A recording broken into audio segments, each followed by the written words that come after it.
Welcome to SVGTV News for Monday, May 4th, 2015. I am Jennifer Richardson with the details. This country's government official website, www.gov.vc, was over the weekend hacked by what is suspected to be the Islamic terror group IS.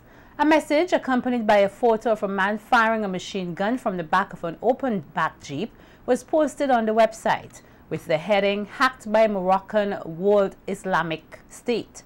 The message speaks of the U.S. and NATO forces being involved in what the terror group referred to as organized butchery of human race and the silence of countries to respond to this matter. Part of the message reads, "Unless those people are Israeli Zionists, hypocrisy of this magnitude will bring the chickens home to roost, and not peace and security, as is your mantra." News of the hack has spread quickly throughout social media and via news websites across the region. Since then, the website has been taken down. On his LinkedIn and Facebook pages, internet consultant and webmaster with the Caribbean Examinations Council, Vincentian Oyodele Pompey, says there is no need to panic, as it is highly unlikely that ISIS is targeting SVG. He says the hacker is most likely what they call a script kiddie who just hacks for fun and fame by using automated crawlers to identify websites on the internet with known weaknesses. Pompey explains that once a website is found, they proceed to hack the website and leave a page so that their hacker friends will know it was their hack by leaving their hacker handle, Moroccan Wolf in this case. He said the more websites they hack, the higher they rank in their hacker community. Minister of Family and Gender Affairs Frederick Stevenson believes that the newly passed Domestic Violence Act will send a strong message to perpetrators that they would be punished. Stevenson, who was at the time presenting the bill, which was adopted by Parliament last Thursday, explained that once found guilty, the person responsible for abuse can face up to 5 years in prison or a fine of $20,000 or both. He says his department will continue to educate the public on the Domestic Violence Act, which affects not only families, but the nation.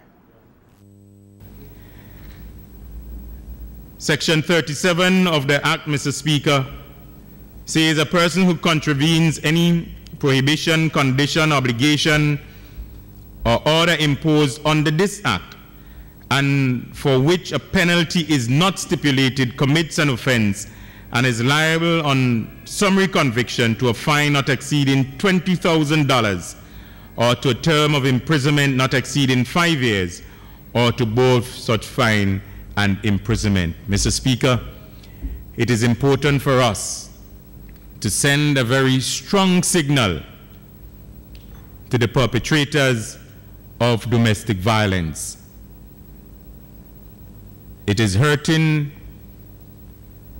families, it is hurting our communities, and it is hurting. Meanwhile, opposition MP Daniel Cummings is deeming some sections of the Domestic Violence Act as frightening. Cummings expressed concern over Section 36 of the Act, which outlines that after a restraining order has been given to the perpetrator, the defendant has to wait no less than 10 days before they can counteract the claim. When I am served that restraining order, I am required to show reason why it must not be removed. In other words, already I am judged to be guilty before I offer any defense. That's what this does to me, you know. But worse, it forbids me to make any application until I think about 10 or so days has passed. I don't understand what that is for. Why we need that time frame before which, after the service of the restraining order, that minimum time has to pass before I could put in a defense for something I do. I wish that would be revisited. The opposition MP says he is also concerned that arrests can be made on persons who have been delinquent financially, although no proof of their alleged offense has been proven. If the information is provided and ex parte it is agreed that I am not meeting the financial obligation and so forth, and within time I am paid, but that can happen again without me providing any information, in other words, based solely on the information put in by the applicant, I could find myself being arrested and nobody asks me for any evidence to prove otherwise. That is a little, in my mind, frightening. Prime Minister Dr. Ralph Gonsalves, in his contribution to the debate, dismissed claims by Cummings that the Domestic Violence Act does not give the perpetrators who have been accused a chance to prove their innocence. The Prime Minister explained that ex parte order must be served by the respondent for legal hearing matter to go through. That ex parte order must be served on the respondent.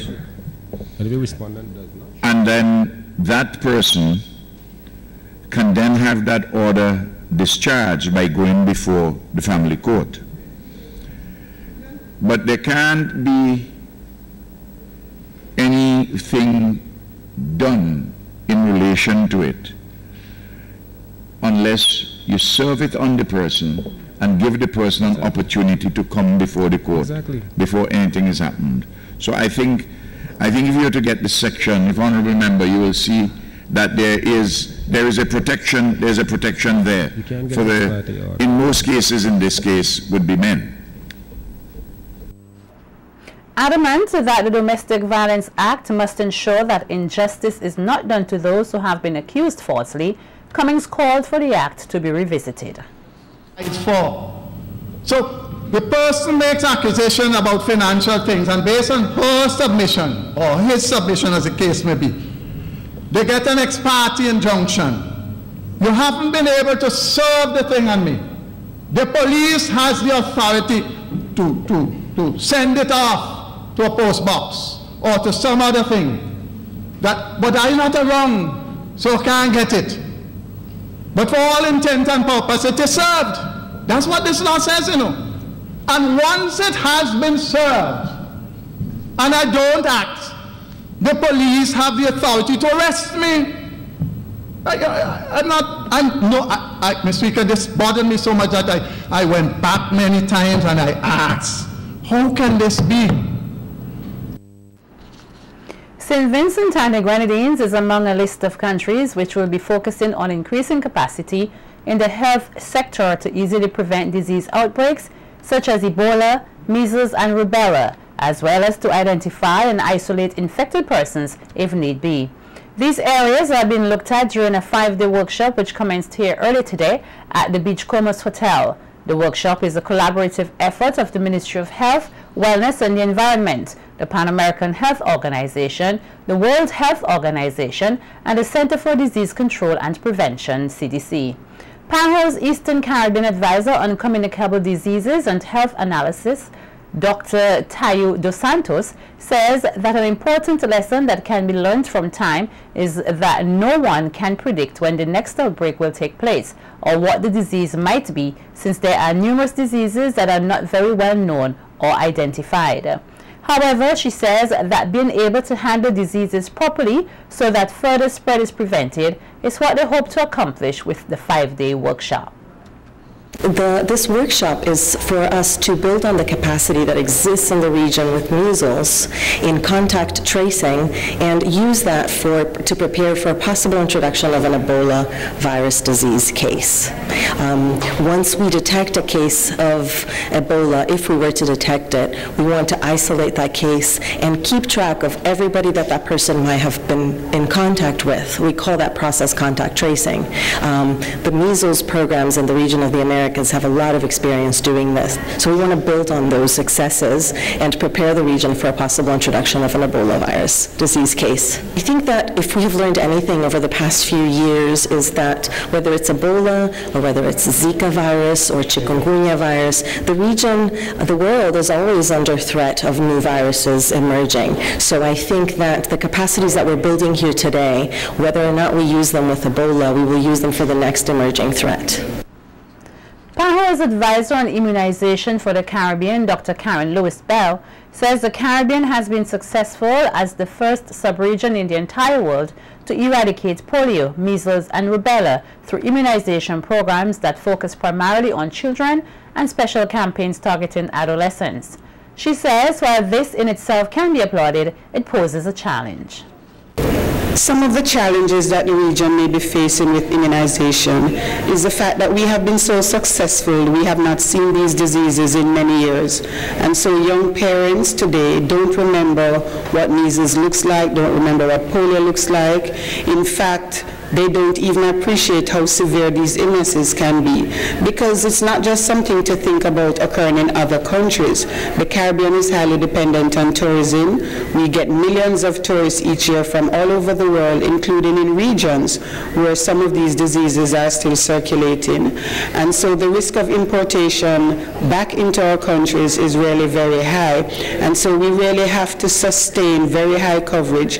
We have to achieve at least 95% coverage in every district, in every child. And so I just want to encourage parents, young parents, even though you may not be familiar with these diseases, they still exist. Not only can they cause severe illness in children, but they can also cause death. And so we really have to be vigilant.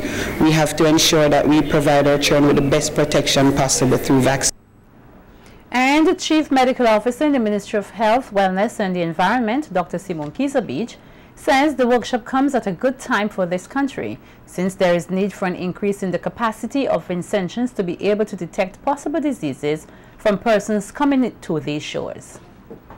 And also, we have not had anyone with Ebola or any other hemorrhagic fever.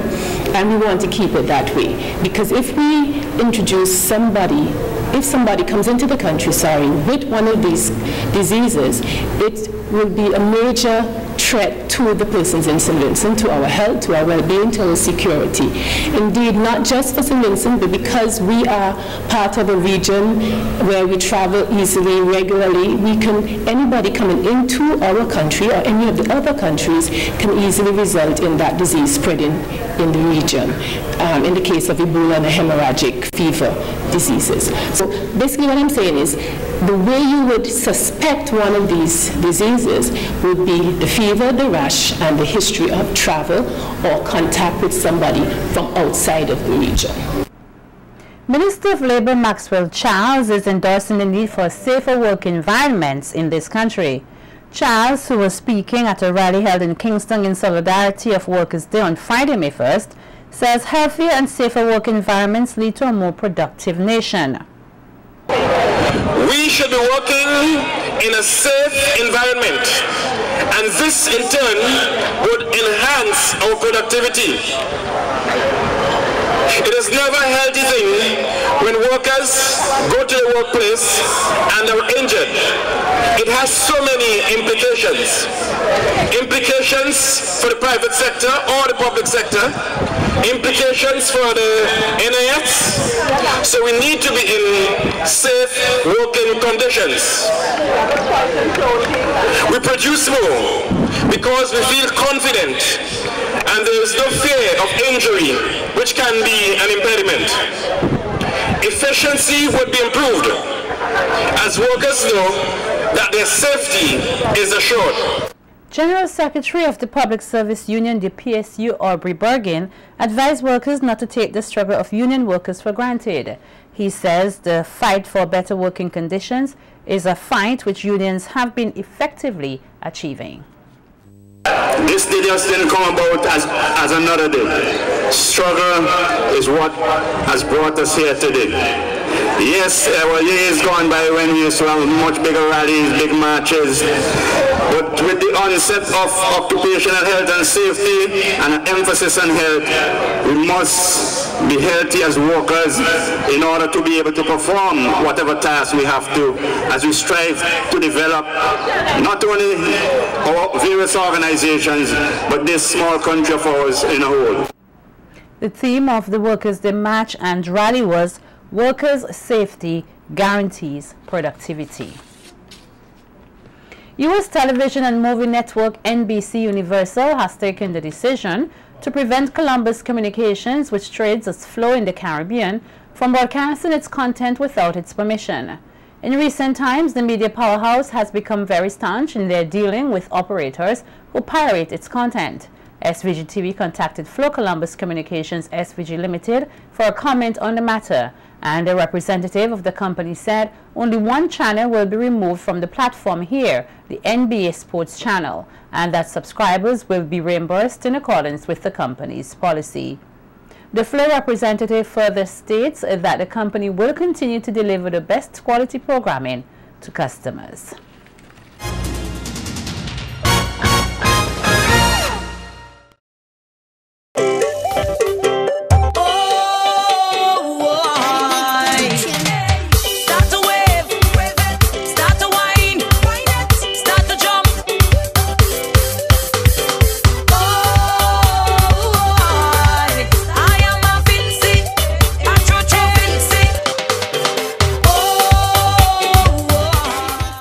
Welcome to Carnival Beat. The decision to move the official launch of this country's premier national festival to Carnival City Victoria Park, according to the Carnival Development Corporation CDC, was a good one, signaling a grand start to Vincy Mass 2015. The event saw hundreds of Vincentians gathering at the Victoria Park to be a part of the festivities and celebrations, which all came together to ensure that the hottest carnival in the Caribbean gets going on a rather high note. The luncheon event commenced early in the day on Saturday, May 2nd, with road shows and motorcade from Heritage Square on to Victoria Park.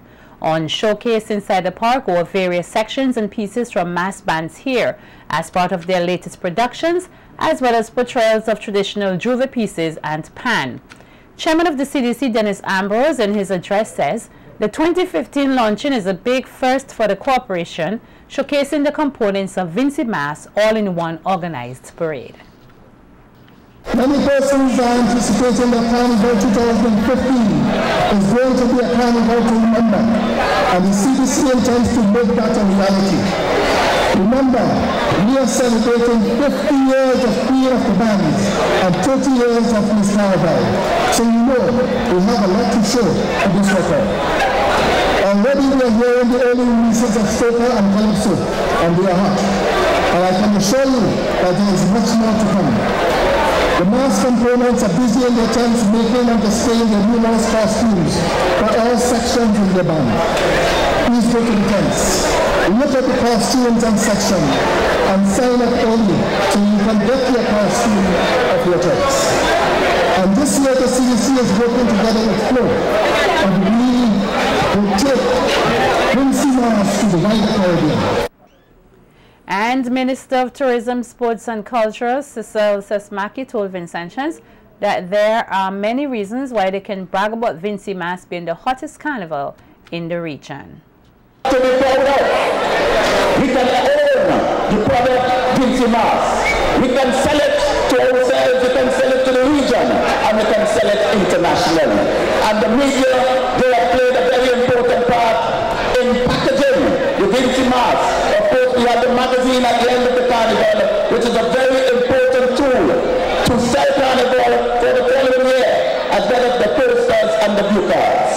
We must commend the CDC, all of the stakeholders, the sponsors, for doing a wonderful job over the years to allow us to sell Vincy Mass.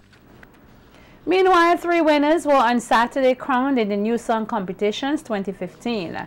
Taking the title for Best New Calypso was Kingsley Hero Roberts with his rendition 3D Woman. In the Raga Soca category, Aurela Kahalia Beach took the top spot with Do Something, while Orlando 6 Crazy Foster took the Best New Soca Song title, singing Celebrate Life. Here's an excerpt from their performances.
And the official launch of Vincimas 2015 also saw all 8 contenders in this year's Miss SVG pageant taken to the stage. The contestants used the opportunity to share with the public a little about themselves and encourage persons to come out and witness the staging of the pageant on the evening of Saturday, May 30th at Carnival City, Victoria Park. I am 19-year-old Precious Abraham, and I'm currently residing in the quiet community of Newman Trolls. I enjoy going to the beach and meeting new people. I am more than delighted to be sponsored by the French Veranda, pleasant evening Carnival lovers, and welcome to the official launch of Vincimas 2015. I am 22-year-old Mauricia Anton, bringing greetings from the fishing community of Clare Valley. I am extremely proud to be sponsored by Medicines General Insurance Company Limited. I am young contestant number 3, 20-year-old Beatrice Charles, and I reside in the agricultural community of Spring Village. I enjoy listening to music, designing, and interacting with my family and friends.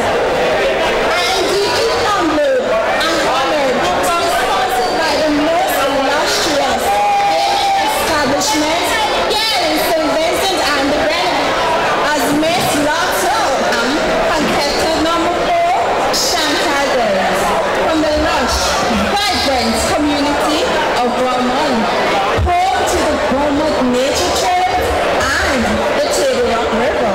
For all you nature lovers, it is indeed a pleasure to be sponsored by the Agricultural Input Warehouse Limited, bringing you greetings from the tiny rural community of Victoria Village. I am 19-year-old Deontay Mares. I am proudly sponsored by the Mustique Company Limited, which has operated on the island of Mustique since 1968